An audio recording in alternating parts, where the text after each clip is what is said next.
Today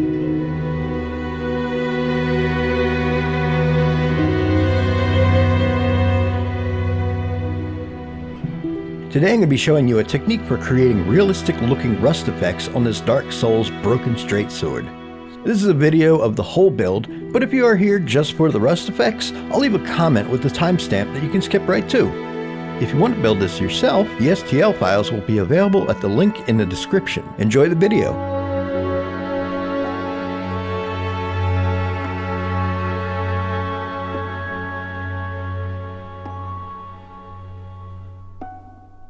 Now it's time for everyone's favorite part of the build.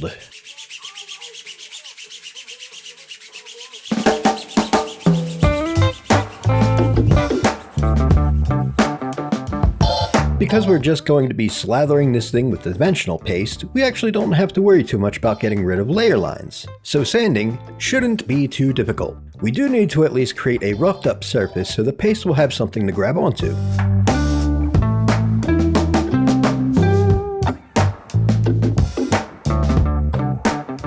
As usual, I reach the part of the sanding process where I say "fuck it" and I break out the orbital sander.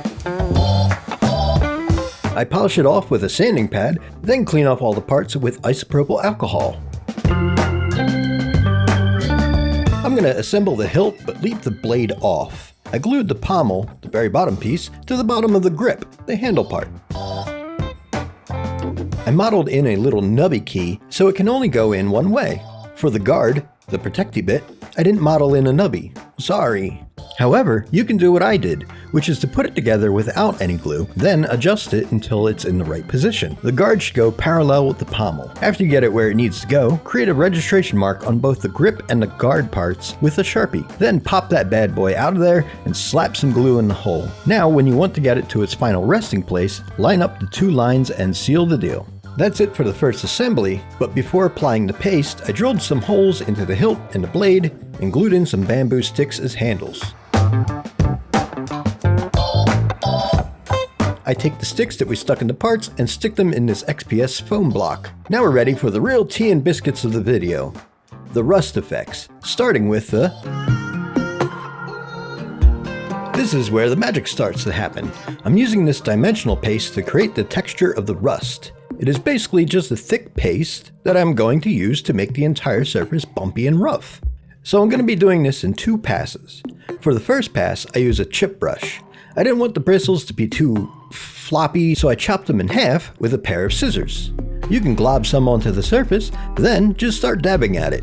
You want to end up with a lot of little bumps over the entirety of the parts. Avoid creating brush strokes on the texture, as these will take away from the effect. If you do end up with any, you can always dab over it until the lines are gone. As long as you are always moving directly downwards with the bristles and doing lighter taps, you should be pretty safe. I did one side of each part, then after it was dried, I did the other side. I couldn't get the chip brush into the inner circle of the pommel, so I had to use an acid brush. For the second pass, I used the acid brush again. Using this brush will create larger, rougher patches. You're alive, after all. Patches. And that's what counts. Patches. I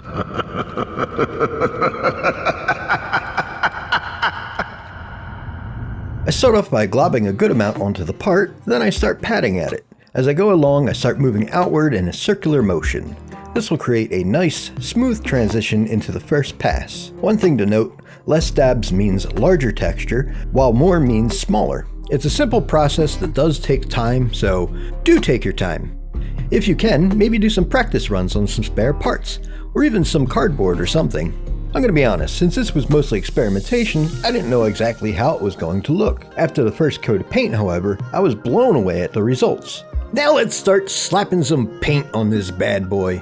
For the base coats, I'll be using spray cans. The first coat is a full coverage of Kona brown.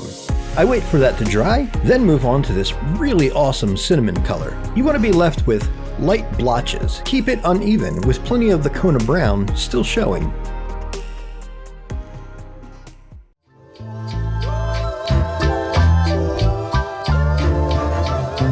The rest of the painting is going to be done with acrylics. This is going to be a long process putting down many layers of color. You'll notice that I'm not using any fancy brushes. In fact, I only use this cheap brush and a sponge. That's it, one brush and one sponge. I also utilize this tiny spray bottle filled with water quite a bit throughout. The first of many steps is a few dabbings of Sap Green. Yes, green is our first rust color. Since we will be layering, this will only show up in a very subtle, almost unnoticeable way. If you put down some paint, then use a part of the sponge that doesn't have any paint on it and dab at it from the middle out, same as we did for the second coat of the dimensional paste, you'll get a nice feathered blend.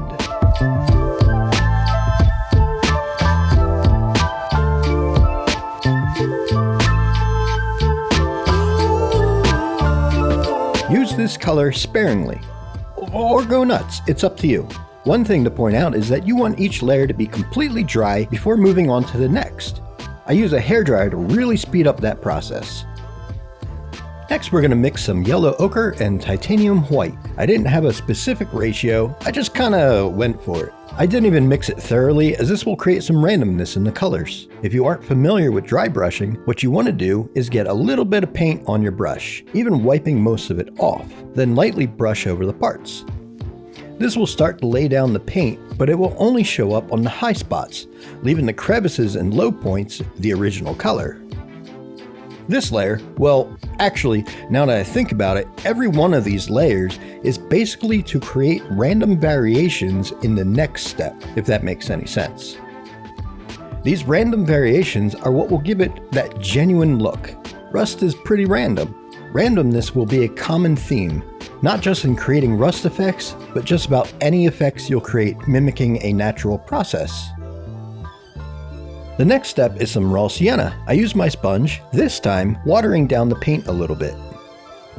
Using the sponge and the watery-ish paint will create transparency in the layer. We do want some of the colors beneath to come through, even if they are becoming more and more subtle. A few dabbings, how many times am I going to use that word in this video? Hold on.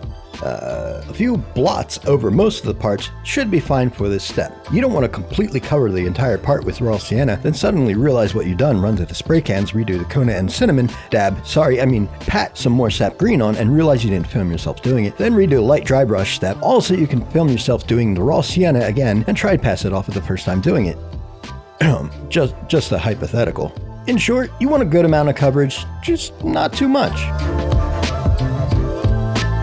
Now we're going to be doing the same thing that we did with the raw sienna, but this time with yellow oxide, another great rust color.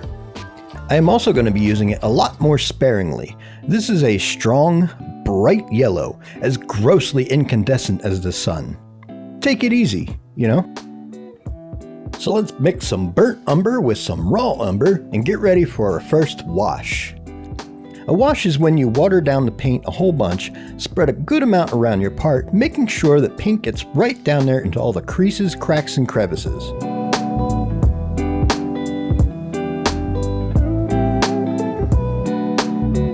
Once you have what you want on there, hit it with some more water and let it run a bit.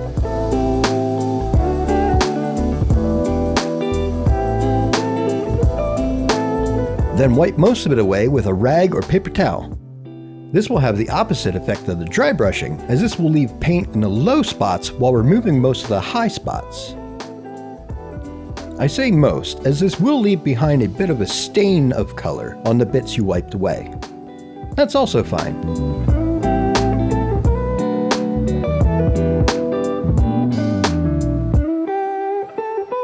The next painting step is a darker wash. Before I do so, I want to finally attach the blade to the hilt. I'll be honest, when I used CA glue on the bamboo sticks, it was to keep the parts from spinning around while painting. I didn't really think about when the time came to remove those sticks. Whoops! I clipped them, sanded them, tried drilling them out. It was not fun. Very stressful, as slipping with the drill could mean ruining the paint job so far and maybe even going into my hand, and that would be considered a bad move. After that, I carefully, hey, listen up, carefully. I carefully sand off the paint both on the sticky outy bit and the sunky inny bit. Alright, glue it into place, and there you have it.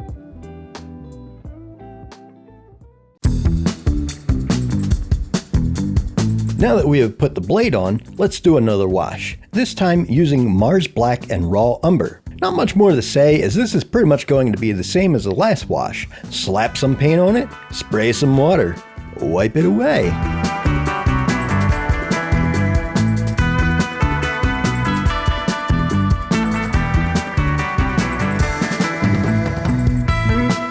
What can I say? It's another dry brush layer.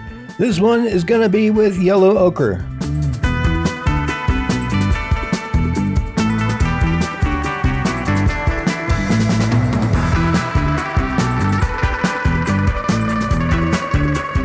We're in the final stretch now.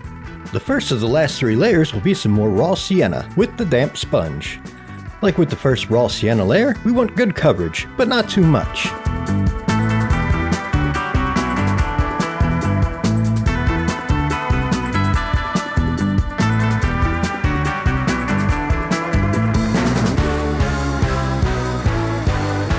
After that, we'll do burnt umber, used sparingly, applied with a damp sponge. Put on what you want, take off any you don't.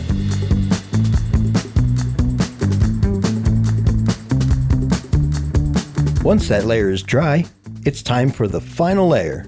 I'll use yellow oxide for this one. Again, sponge, damp.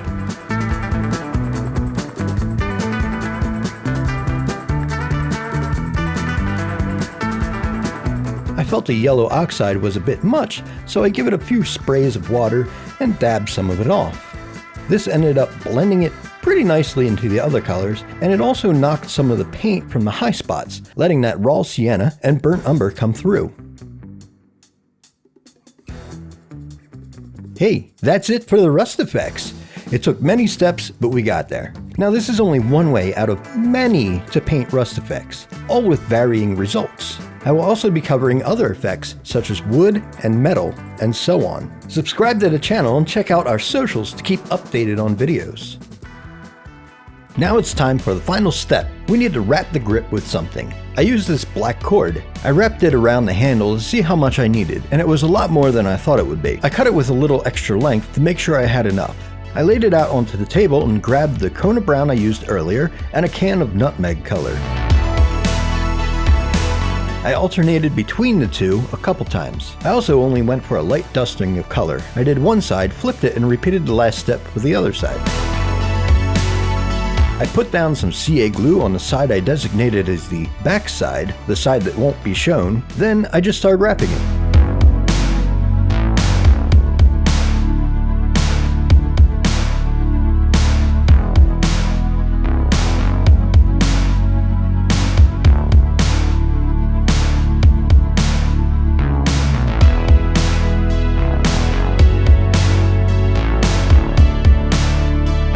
I put some glue down randomly to make sure it stays in place, kind of like a checkpoint of sorts.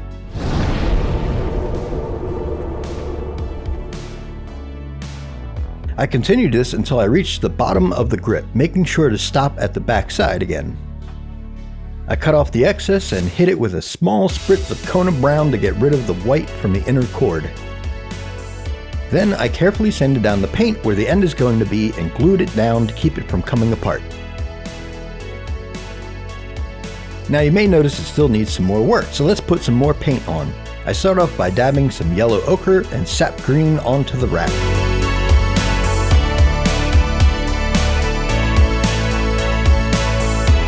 Next will be a wash of burnt and raw umber mixture. We've covered washes already, so you know what to do.